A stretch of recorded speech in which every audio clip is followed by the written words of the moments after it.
Welcome to Try to Thrive, the podcast where passion meets endurance and every finish line is just the beginning. We're here to inspire, challenge, and share our journey through swim, bike, run, and beyond. Hello and welcome to another episode of Try to Thrive. Today I have another guest. It is Michał Tarnowski. Michał, he's a Scrum Master, speaker and coach. He organizes locally in Krakow meetups, events connected to personal development, and especially in the areas of agile Scrum practices and liberating structures. He runs his own workshops, and we got to know each other several years ago when I joined the Toastmasters organization, and Michał was the president of the local English-speaking club. Of course, this is not the topic we will talk about today, although this is already very impressive what he is doing. Today we will more talk about the physical activities Michał is doing, because he's also very active in case of sports. And just recently he finished an ultra-trail marathon. He also finished it during the night. That already makes me think about David Goggins. And what is very amazing, in the last couple of years, he developed a very good physical shape he has. And that is the reason why we want to talk about all what you've done so far. Welcome to our podcast, Michał. Thank you so much, Dennis, for this great introduction. I'm super happy we can speak to each other, and it's great that you mentioned the entire story, because it reminded me that we share very common interests, like we met in Toastmasters for public speaking, but at the same time we are also into sports, and it would be great to share my recent experience with your audience and perhaps inspire someone to do some also trail running. Yeah, we can straight dive into the topic. I'm not very, let's say, knowledgeable about the topic of trail running, but I was following your last achievement, and I also saw that you had a very good improvement so far. But before we talk about how you prepared yourself in training and how your development was in the last years, months, can you tell us a little bit about this event where you joined, how it looked like, how many kilometers, how many meters of elevation, and what made this event so special? And then also perhaps what you faced during this event, if you were well prepared, what went well, what went not so well. Before I do it, perhaps it might be also useful to share what is my experience before. What would you say if we start with this, so your audience can have the also a view of what kind of a runner I am, because it's going to be pretty important. I do running for around 10 years, and it's not like running is my only sport. I also do other activities like gym. So I would say, like, for the first year of my physical activities, gym was the primary one. And during last 10 years, I did a few half marathons, one marathon on flat in Krakow. And like 2-3 years ago, I got interested into trail running. We can also go later into why actually it got me into that. And I actually started trail running with the run that I also did this year. So my adventure has started 2 years ago with exactly the same run. Okay. And so it was like a quite challenging one to start, I could say. And it is because of my friend who invited me for that and said that it's going to be super great event. It was super tough for the first one, but indeed the event was super great. And the event that we are talking about is a marathon in the mountains. It's around 46.5 kilometers. It is organized by military forces called, in Polish we say MIL, and this is a run organized primarily for military. Like it was like the intention. So we might see many military forces participating in that. And this reminds a little bit of like when you want to go into military forces, you have to go through some sort of exercises and selection. So this is this type of a run. Moreover, what is so special? It is organized in a patriotic atmosphere. What is making the event even more special? That is organized based on some historical events. It is named after some general that served the Polish army, and it is in memory of uprising that happened in 1944 in Poland while we faced German invasion. So it also has some historical roots in there. So this is in memory for Polish soldiers. So you can meet also many patriots there, which is also nice. The race event itself, it's 46.5 kilometers, 2,500 elevation, and it starts at sunset, and the time limit is till sunrise. And this is also in memory to people who it is crazy. Like entire race is during the night, so you need to have like a headlight. So this is the distance, this is the elevation, this is the atmosphere, and the route of it. It's around 300 participants, so it's also not like a running festival that we can meet all over Poland or all over the world. So it's like more like a smaller event. Yeah. Okay, so what's the name of the event? It's Marszobieg imienia generała Nila. Okay. So in its name, marsh and run. Name of the general. So walk/run, because many people also participate and try to walk this distance. Well, it is not possible to walk this distance and get into the time limit. I think it's not possible unless you walk really fast. I think it's not possible. But with 1,500 meters of elevation gain, if you go uphill, there are parts you cannot run, right? Obviously, yes. That's also the true of all mountain running. That if you go up, like only the elite or the best, like professional runners or very advanced runners can run it. So in my case, I perceive myself as a like medium amateur, maybe slightly advanced in some cases, but I still walk. There is like if the hill is steep. Yeah, interesting. And you said you did the same run 2 years ago, and you did it now. And how do those both experience compare to each other? How did you feel 2 years ago? And then how was it now? Maybe you can bring us through the race experience of both years, and let's keep it like this.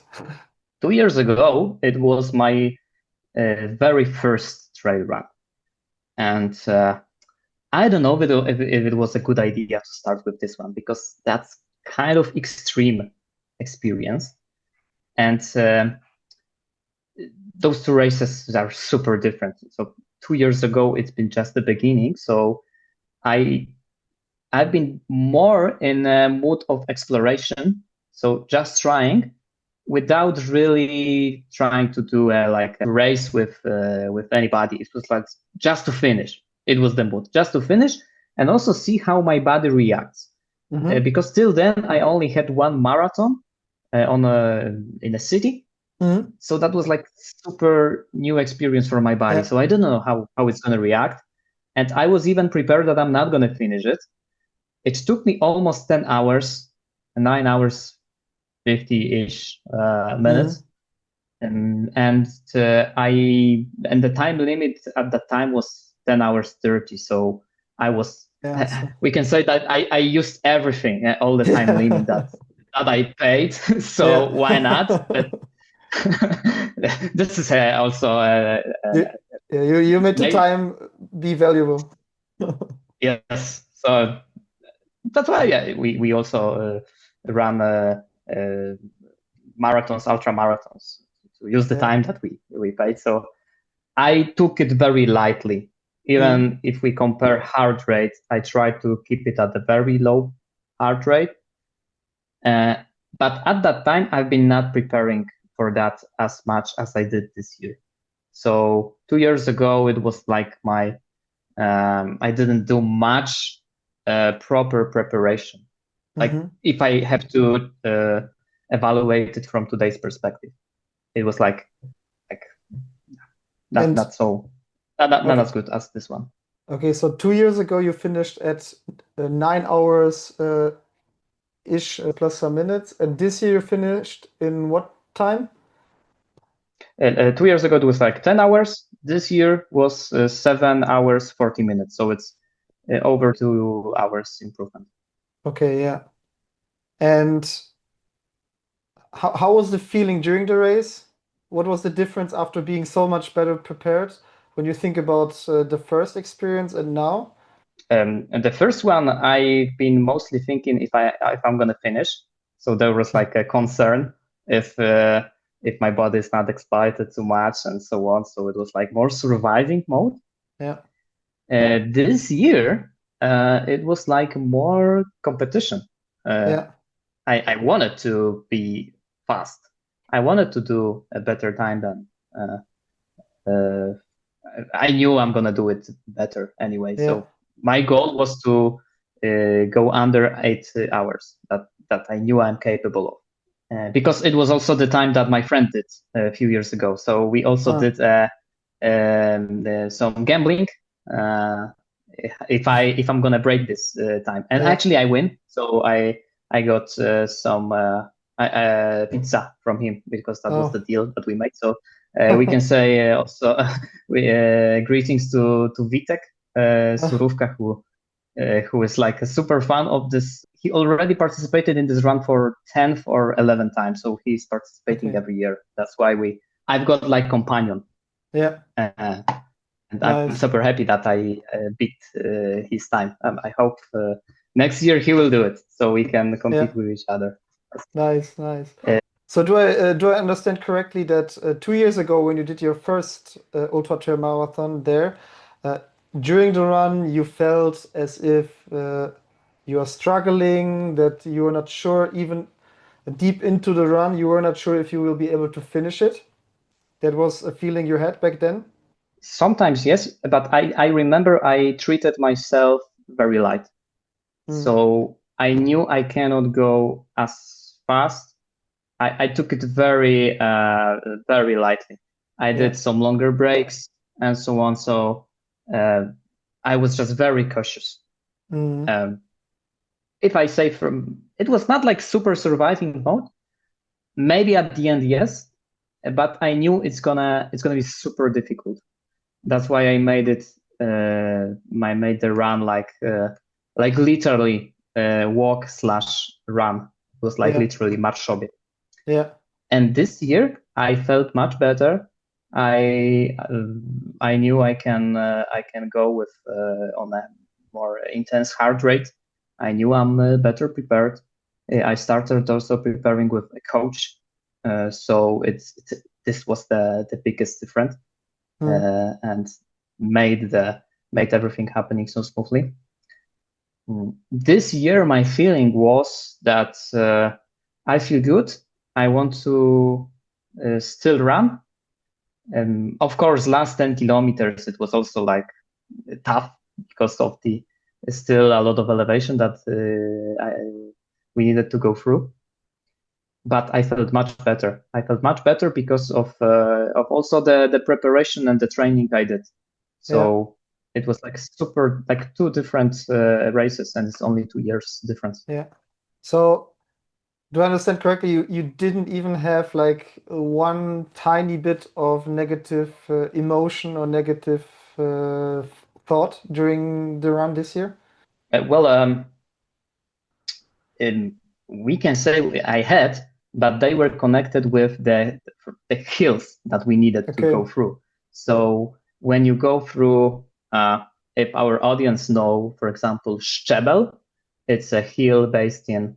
Oh, we didn't say where this event is Actually, based. yeah, we didn't say it exactly. So, It's Beskid Wyspowy, so it's close to Krakow, where we both live. So it's around 1 hour drive from Krakow, and two major hills that we have to go through is Lubogosz and Szczebel. mhm. And Szczebel at some point has an elevation or the steepness of 50%. Yeah, It's actually that's tough. 46%.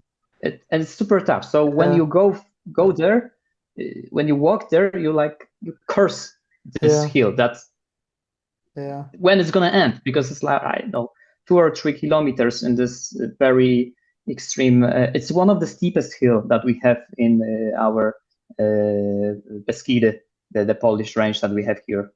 yeah, So this one was tough, but I yeah, didn't have a thought that I'm not gonna go through it. I had thought that I'm gonna beat this hill, and I'm gonna finish this race for sure. So yeah, I competed with myself on that. But I yeah, felt for most of the race the feeling was pretty good.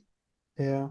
I just opened the map, like the route for it. So, and I see it's like in 4 kilometers, around 4 kilometers, 4 point something kilometers, you have 600 meters of over 600 meters of elevation gain with the Strebbe. So in 4 kilometers, you have 600 meters that you go up. That's crazy. Yes, so that's the toughest part of the race, and so Yeah, we take it around. I think I reached the peak around midnight. yeah, So it's like the mid race, and yeah, it's very challenging. It's like the if you pass through it, then you're already good, because the yeah, remaining part is also has some elevation, but not yeah. as steep as this one.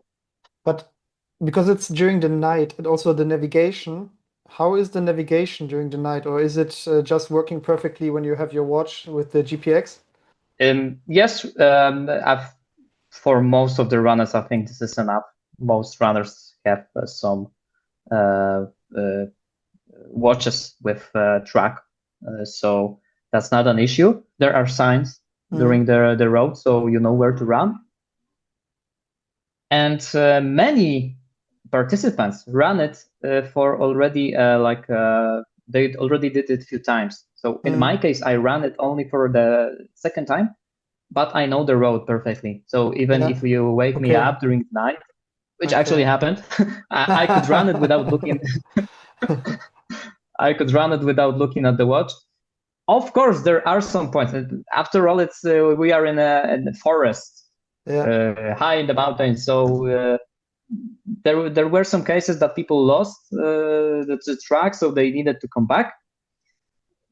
But if you look at signs, you look at your watch, it's no way you can lose the track. So Yeah. that wasn't an issue at all. Yeah. Awesome. Awesome. Great achievement. Very, very interesting. Especially that you did it during the night. Being under 8 hours is, especially during the night, that's an impressive achievement. I did one ultra trail. I think it's not really ultra. It was like, I think it was 43 kilometers in Bielsko-Biała. Bieg Zbuja is it's called. I don't know if you Mhm. know that one. That was also tough, but it was not during the night, so I I didn't have this disadvantage, and I felt so bad afterwards. It was awful. How did you feel afterwards with your legs? Uh, that's actually an interesting question, because I have some nice learning out of it. The day after, like the race finishes at, in my case, it was like 3:30 a.m. So I was at home around 5, 7, 5, 6 a.m. ish. So this next day, you are run out of sleep, literally. And it's difficult to have some proper sleep because all the like melatonin is down, like all the hormones that you keep you're awake are already going higher. So literally you are run out of sleep. So this is the most difficult part. My body surprisingly reacted much better than 2 years ago. The part that was the hit the most is of course legs, with emphasis on my quad triceps. So because when you go downhill, that's actually the strongest part of my running is going downhill, not uphill. So I try to use this as an advantage. So I could also say that no one overtook me when I went downhill. It's like my strongest part. So that's why later on it hurts. So one day it's just resting and getting some calories that we need, getting some hydration and just resting, and like sitting position is the one that you really want. It's like walking is quite difficult. Like you walk on with a feeling that of wooden or concrete legs. That's probably if our audience do running, you know what I mean. But I train with my coach who set plan for me every week, and he suggested for the next day to have like regeneration activity, which was bike or swimming or something, like not running, but at the next day I didn't do it. I was not capable to do it, so I postponed it to the very next day. I did this regeneration activity, which was some biking, like in a leisure pace. My body started to feeling better, but still I had many problems with walking. So walking was like very limited. And what interesting happened, the very next day, I had in my plan a group training with our running group. And I wrote to my coach that I'm not really capable of doing it, because what was in the plan was some speed repeats, 20 repeats for 200 meters in a pace of 5 or 10K. So it's quite fast. So at the time I thought it's not going to be really possible. I can barely walk. So I asked my coach, maybe I'm going to do some leisure pace running today. Maybe this is going to be possible. And my coach replied with something like, Michał, it would be nice to do those speed repeats. Anyway, so I thought, all right, I'm going to try to run a little bit and see what happens. So I did some 5 or 10 minutes running just to test myself. It was okay. So I told him, okay, I'm going to join the group training. Maybe it's going to also be like mobilization for me and so on. I joined it. The first like 10 minutes of the run after that was like very difficult again. Even the coach commented that I don't really look good. Like I remember that he mentioned that. But I can tell you that when we started doing those speed repeats, I got some power and energy, and the pain was gone. It was like I repaired myself with some. Of course, I did this 10-15 minutes slow pace running. It made my legs working again. But later on, when we did this more high intensity training, I felt so good. It was like an eye opener that we can overcome this pain with some running, and like after that, my day after day, my body started to regenerate even better. I also did some stretching. I did many stretching after that, some yoga also. But it took me like maybe, if we look at the pain that I had in my legs, it took like 3-4 days to get out of it. So quite fast, I would say. 2 years ago, I needed a week or even more. So it also shows that the body which even one week 2 years ago is not much, I would say. It's pretty quick for such an activity. I remember my first half marathon, I was out for 2 weeks. I couldn't really walk for 2 weeks. Yeah, so that's like a very good sign. If it's a good, I think, sign of how our body regenerates. I think it's a sign of our shape, of our state. So also all the data that my watch gathers, like HRV or resting heart rate, were absolutely fine. I had also some proper sleep, so that's also, I think, sign of that that the body took it quite well. Yeah, very interesting. Very interesting anecdotes. How you overcome your soreness, basically by doing something more high intensity or with a little bit higher intensity. For not too long, I guess, because 200 meters is not a very long distance, but you have a very high pace or relatively high pace. Interesting, very interesting. Before we come to the point to talk about your exact training routine and how you prepared yourself to improve yourself so much compared to the training you had before, I would like to ask one more question with the downhill running.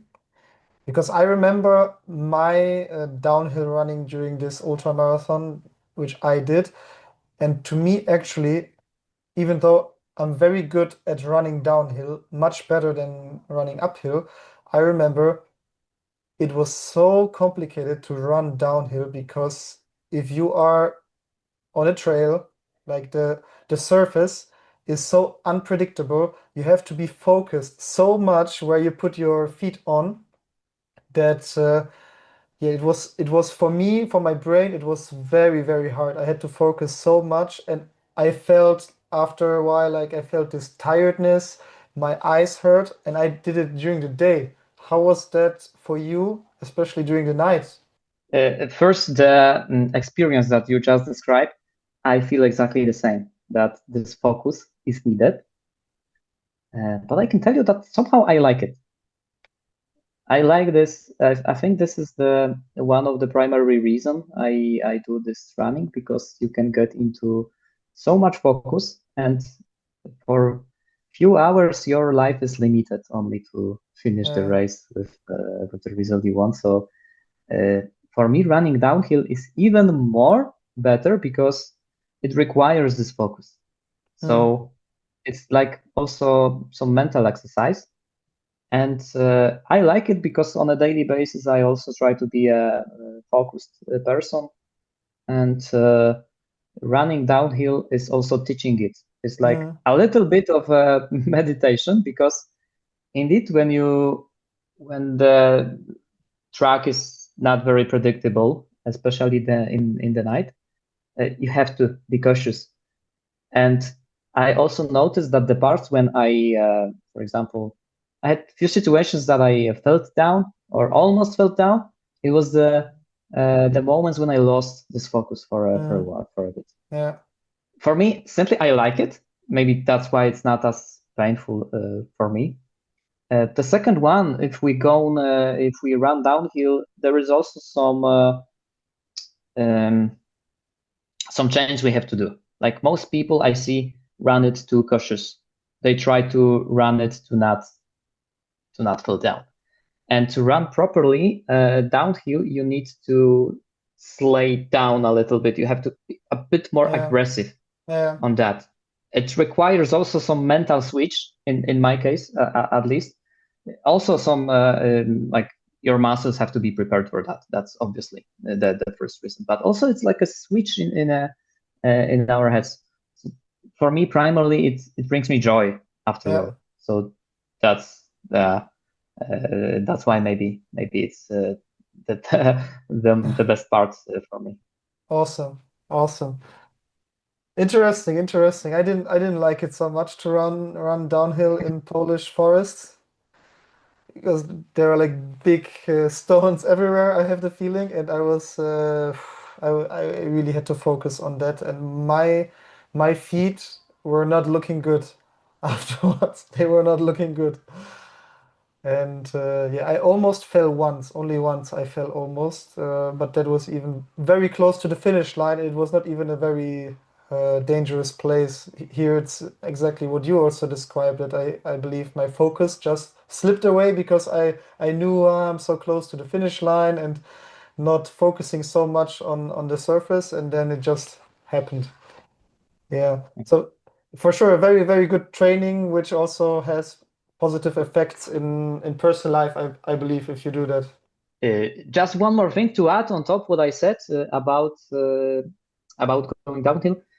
It's also there is one thing that makes the difference, and it's our equipment and gear, especially shoes. I could tell you I started running with some very basic gear, but when I progressed, I try to upgrade it as well. So in this event, shoes made huge difference. Good shoes, good running shoes. And what is the difference between the shoes you had 2 years ago and you have now? 2 years ago, I had a very basic model from I think we all know Decathlon. Like Yeah. I mean, it's not like super basic, but this is where most beginners start to equip their gears. So an So own I brand had from Decathlon it was, or yes, it was a brand from Decathlon. It was the Keep Run yeah, I know. TR, I think. So I think one of the basic models is still good, but if we look at some amortization or so on, so if you want to have better, this year I bought ASICS. I think they were called Trabuco, Hmm. Trabuco 13.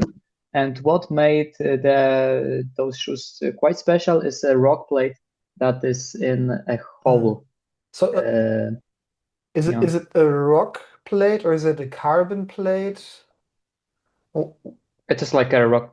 I mean, a plate that is allowing you to step on a rock, and like the entire hole is quite stiff. It's very stiff. So that's okay. why it's called rock plate, because it's like plate designed to run on rocks, Ah. which we have a lot in Beskid Wyspowy on this particular race. We It was just like talked about it, especially yes, so downhill, how hard it it was is. perfect. It was perfect for that reason, and I didn't have any pains related to that. Yeah. I felt safe, and if you have good shoes, our like the confidence is getting higher. So that's also important aspect, and also our health. Our joints are better when we have better equipment. So that's good investment if you want to run for not only for one season but for a few years and maybe Yeah. entire life. It's really good to take a road. Yeah, it's good that you bring up this topic. I remember when I did my trail run last year, I just used some old pair of running shoes. I didn't use anymore on the road, and my feet were burning, as I just said before. Now I have trail shoes, but more some of the cheaper trail shoes with no work plate inside. But that's interesting. So with this plate, basically, even if you step on a very sharp stone, you will not feel the stone, right? Almost not maybe not like at all. You're gonna feel it afterwards. It's like uh, it's you can feel it, but you can run on it and nothing's gonna. I see like super difference Yeah. between running with Yeah. this and this Okay. one. So, And what else would be your equipment? what else is? Of course, all the. Actually, there's one more aspect that made this run so special. Was only one hydration point And by hydration point, we mean water. Ah, So all participants needed to take a lot with them. And here by equipment, we mean all food nutrition that we have to take with us. So my nutrition were only gels with carbs. I also improved that because my average consumption was over 50 grams per hour, where for distances that takes more than 3 hours, the recommendation is between 60 to 90 grams. So even more. I think elite runners eat even more carbs. In my case, it was over 50. It was enough. I felt very, very good. Of course, a lot of water. Like I had 2 liters water with me. Also some electrolytes for cramps. It helped a lot. A good socks also important. With all the like things like socks or our shirts, it's important just to test them before. Yeah. For all of us, it could be like even some basic equipment, but it has to be tested. That's, I think, the most important. So it's not good to use it for the first time when you run. So it's easy to, it's like a recipe for problems. So yeah. Would you also run with these sticks? With these, or? Yes. This time I resigned. And I think after all, it was like a small mistake because when we approached those very steep hills like Stebel, I were looking for that help. And I made a stick out of wood, some wood, Oh, really? wooden stick. Yes, it helped me. So after all, I made decision to run without a stick because I noticed that when I do it, I'm more like a runner and not a walker. Or like sticks in my case made me more feeling like I'm like a tourist, and I'm not going there for tourists. I go there to run as best as I could. But for this particular race, if I run it again, maybe I'm gonna go. I think I'm gonna go with sticks, but maybe sticks that I can put in my backpack. I think there are some backpacks that allow to do it. So maybe this is like the option I were looking for. Yeah, I saw that also 1 year ago that people would do that. I didn't have sticks. I also more that type of person. I like to do it without, just running. But yeah, I saw that it helps in the very steep parts. It helps a lot. You can see that people are really like using their arms by going forward. Okay, all right. So I think now we have a very good impression how this run looked like, especially for you during the night, what is important in case of equipment. Now the most important thing, of course, the preparation, the process to prepare yourself. How did you prepare yourself 2 years ago? How did you prepare yourself now? What is the difference? And how have you been able to improve so much? What is your recipe?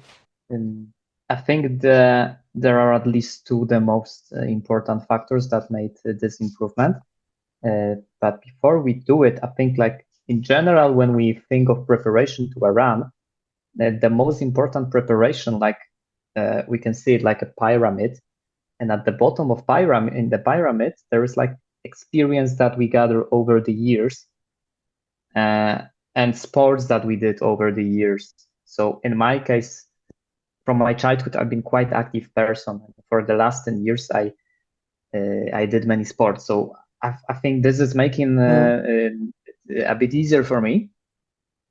But of course, such running is for everyone. So there are some cases where people just start running, and after a year or 2, they are already quite advanced amateurs. So that's not what I want to say. But in my case, this preparation is spread around the year. So I treat myself like a quite comprehensive person. So I tried many sports.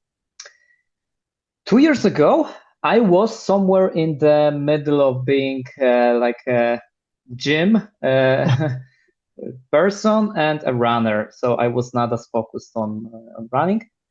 I also still enjoy hiking. So I did a little bit from everything. So I was not focused as much on running. So I did like I didn't do much like preparation. I did some hiking trips for that. My I think weekly distance that I ran at that time was between 20 to 30 kilometers, which is quite.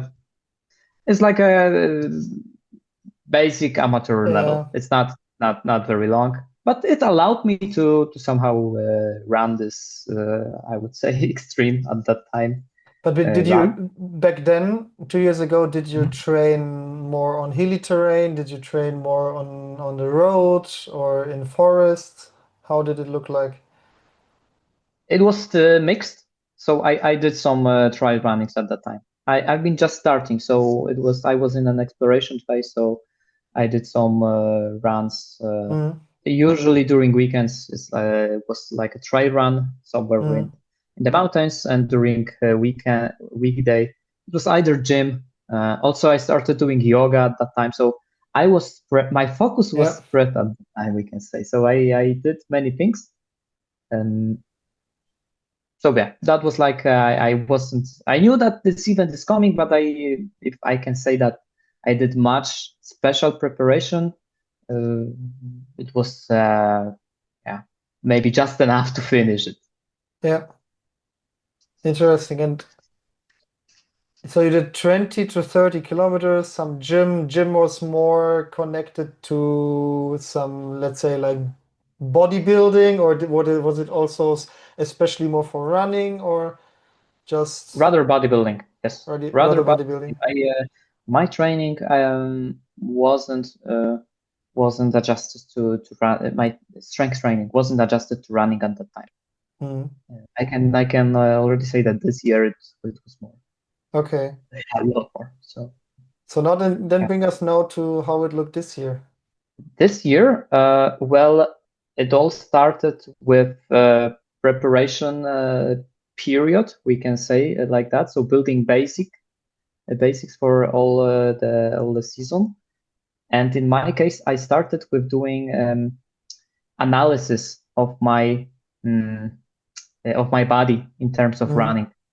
So I went to a doctor, and the analysis is that it tells you it calculates your VO₂max. It calculates all the parameters from your body and tells you where are your weak points.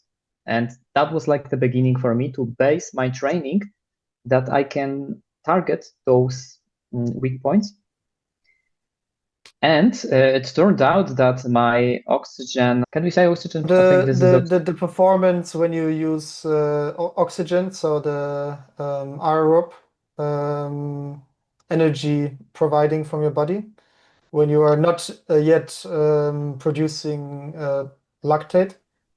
Yes, so over 2.0 millimole lactate. Yeah. So your body is able to remove all the acid that is taken in your body. So it's like very easy activity. And it turned out that my body is not very capable of removing acid effectively. And from the very beginning, my acid was quite high. So that was the lesson I had. It was quite painful at that time. That, oh gosh, I thought I'm already doing those trainings, but it turned out I didn't. So. And what was then in your plan to work on this issue?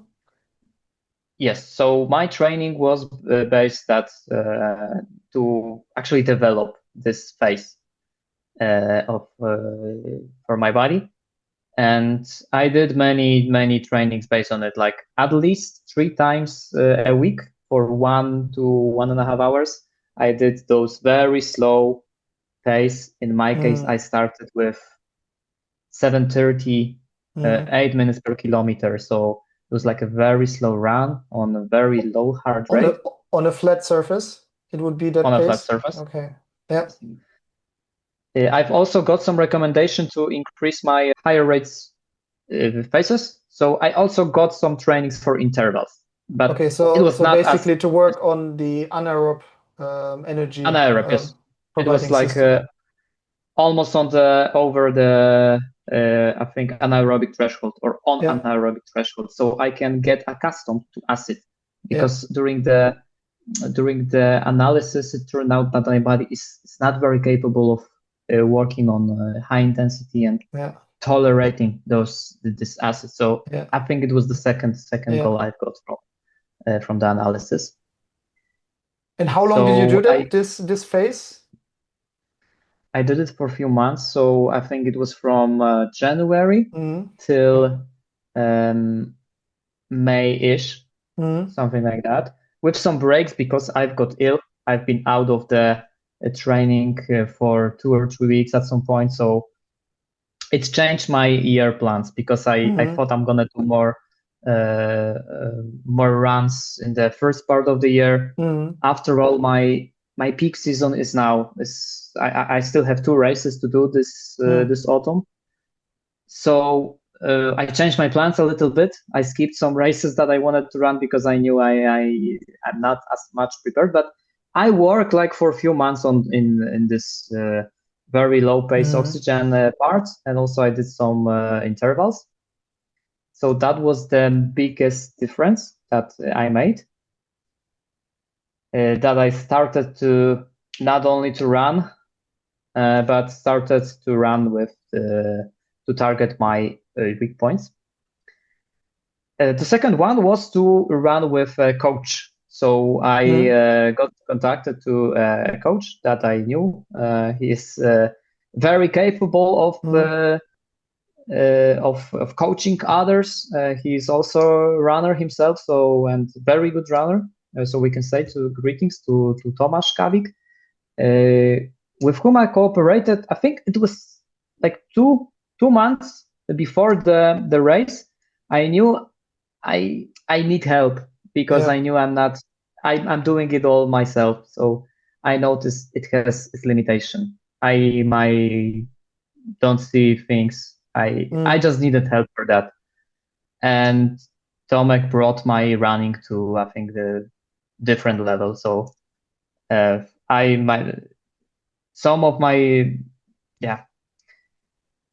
he changed my running on different levels. Like one of the reasons is that he introduced some trainings that I haven't done before.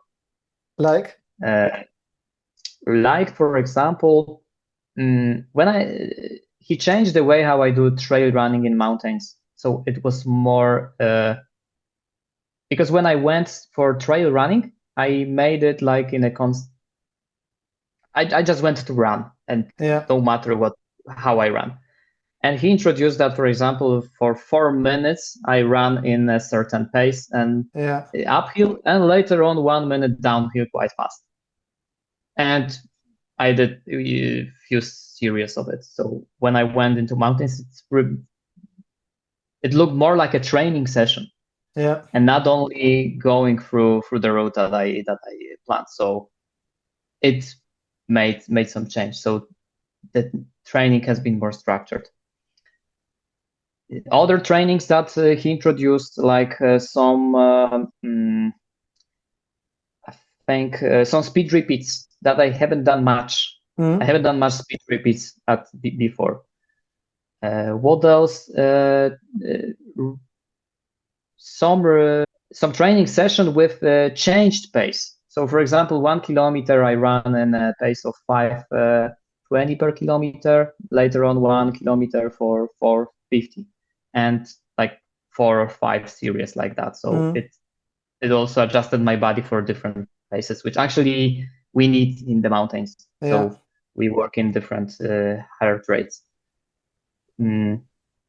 What else? I started running like 60, 70 kilometers per week and felt better than, for example, running 40, 50 than I did myself.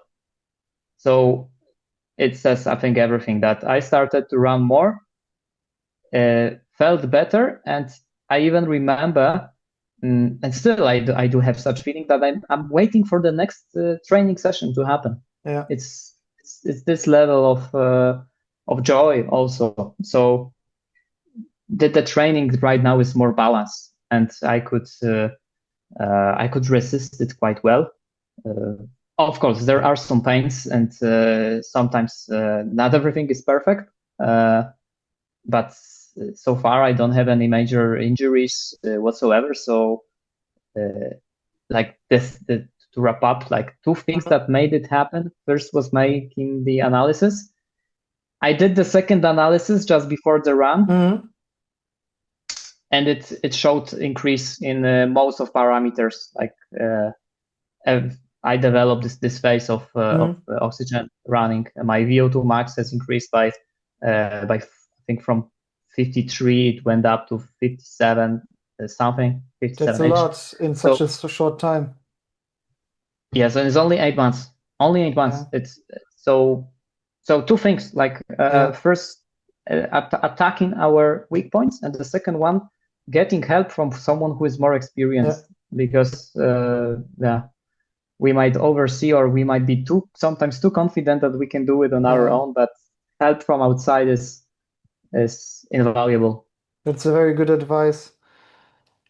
In case of your zone 2 running, did you see in yourself like having a faster pace after a while having like a very low heart rate when you had your easy runs? Yes, and that's also the very interesting question, because we can go a bit deeper. At least to my knowledge, what can happen, and it happened also to me. And at the beginning, my zone 2 range was still 136. So this point where for the changes to it was 136. So I noticed I could run faster with the same heart rate. Yeah. So I started running with pace 730, 745, and after a few weeks or months, it's changed drastically. I could run it in 7 minutes per kilometer, later on even faster. And it was a signal. That's interesting, because this zone is a changing one. So we can, in my case, it has expanded right now after the second analysis. It told me that the analysis showed that right now my range is still heart rate 145. Oh, wow. So I increased by 10. Yeah. And when we can run, I think faster on the same heart rate, that means that our zone has expanded into further. So advice I've got from the doctor is that I have to also increase the heart rate that I run. So I expanded further and further again.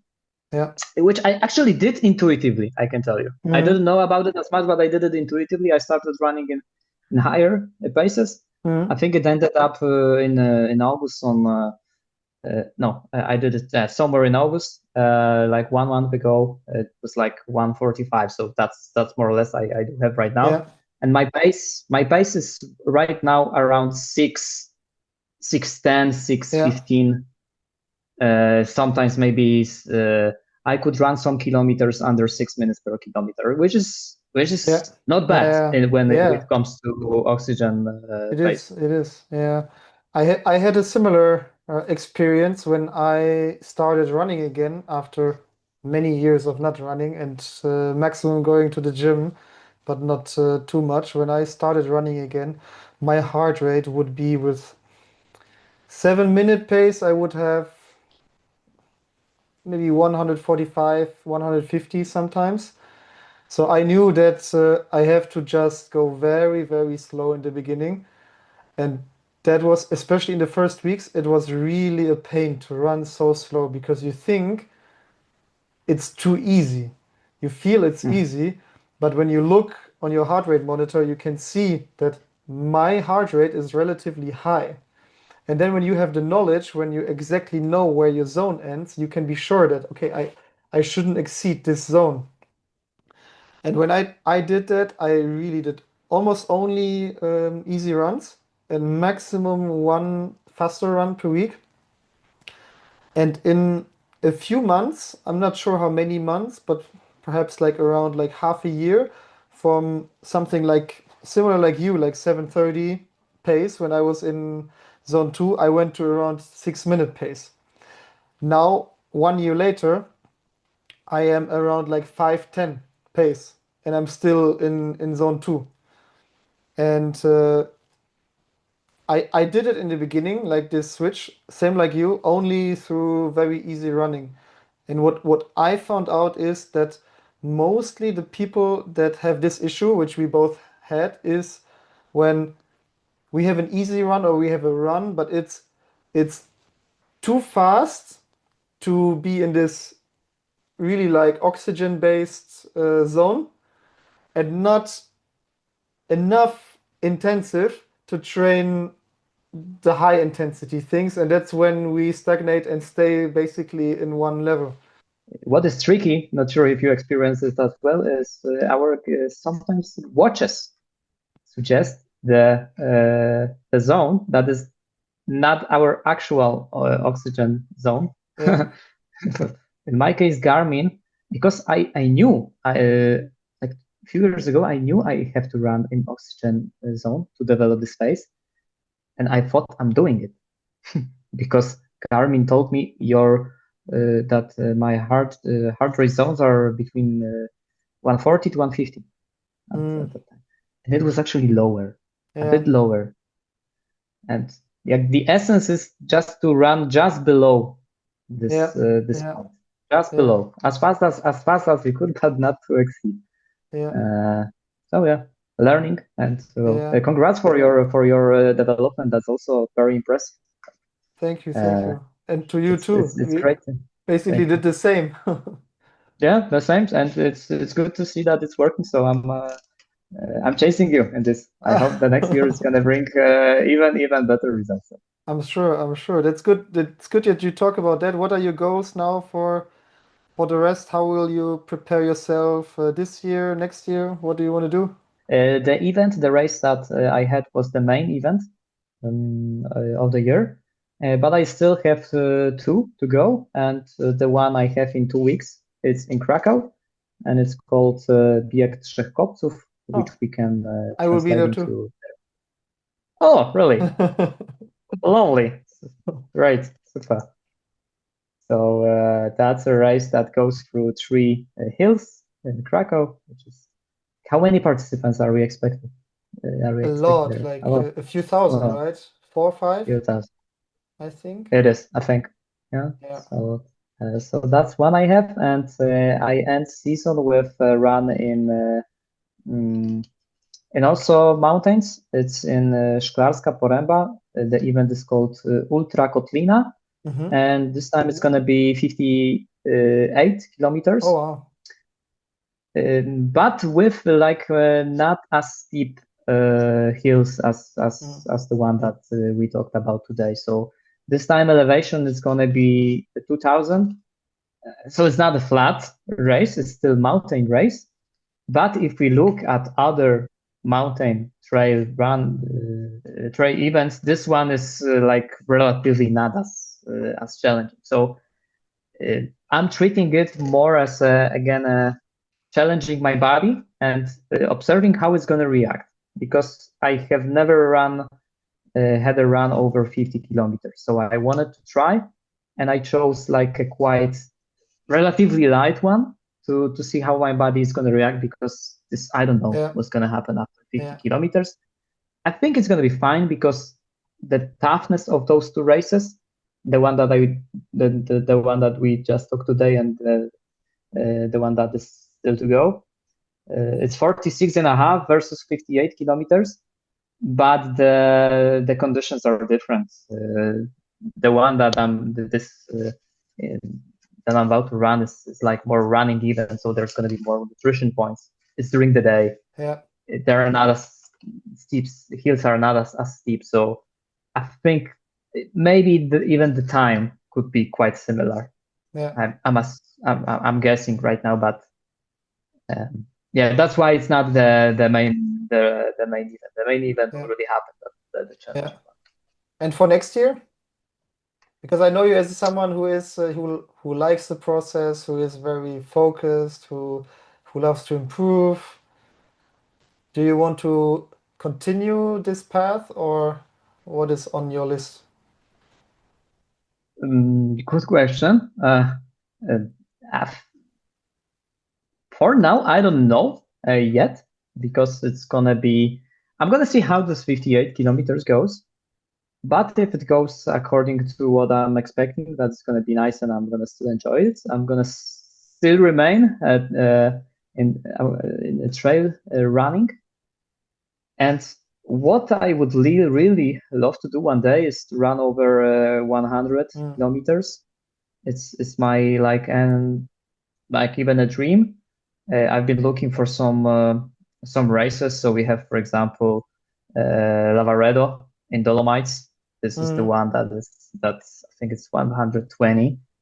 This is the one that I would love to go one day. Maybe Mont Blanc, ultratrail Mont Blanc. Just ended recently a few weeks ago, 1-2 weeks ago. With also Martyna Młynarczyk winning CCC. So great achievements, which is also inspiring, and I believe trail running is going to be even more popular, which I'm happy. But well, we'll see what's gonna what future will bring. I'm not a professional.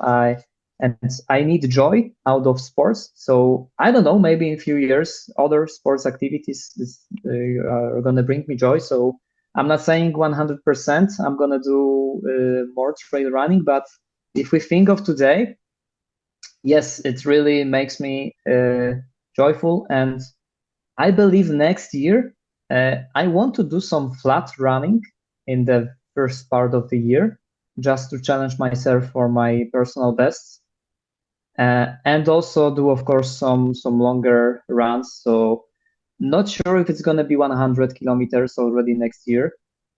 I think I'm ready for that, but I don't know if it's gonna be this year or maybe the year later. I believe I'm gonna run again the race that we discussed just today.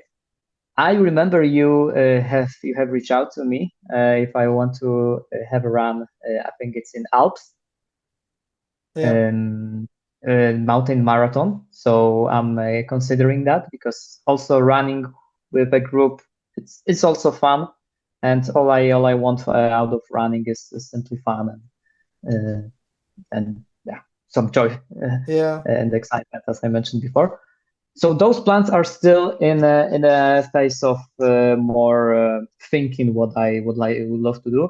I think they are gonna be more clarified in autumn, maybe November, when the preparation season should start for the next one. So I have to know which races I'm gonna take. But I believe it's gonna be combination of flat running, maybe some marathon. And obviously more long distance running, for sure, something over 50 kilometers, maybe 60, maybe 70, or maybe some lighter 100. I think there is one in Lądek-Zdrój in Górski Festiwal Biegów Górskich, Dolnośląski Festiwal Biegów Górskich. It's 110. It's quite a light one. So maybe it's gonna be 100 already, but for today, it's I don't know yet. Just pokaż. Just because time will tell. Awesome. So yeah, for sure, I can tell you that I will follow you. Your sporty achievements, I will follow with excitement, because it's very interesting to me to see how, especially people I know personally improve and work on it for like several months, years, and they put in the time. So that's very interesting. I love to see that. Congrats for that once again. And perhaps we will do once again a run together, maybe in the Alps, if not perhaps a long run in Krakow, who knows? And yeah, saying that, thank you so much for being here in the podcast. For people that would like to also be able to follow you a little bit more, I know you also have your Instagram account. Yeah, we will put it just into the show notes. Running and Reading, Michał Tarnowski. It was a pleasure and wish you all the best. Thank you so much, Dennis, for having me. It was a pleasure for me. It was nice to talk about our passion. I mean, your passion is more a comprehensive. I know it's triathlon, but it's nice that you also refer to some running experiences that you had. I hope your audience is gonna enjoy it, and see you on a trail or on a track or anywhere else where in a Thank you, swimming Michał. pool, whatever. Thank you so much, then.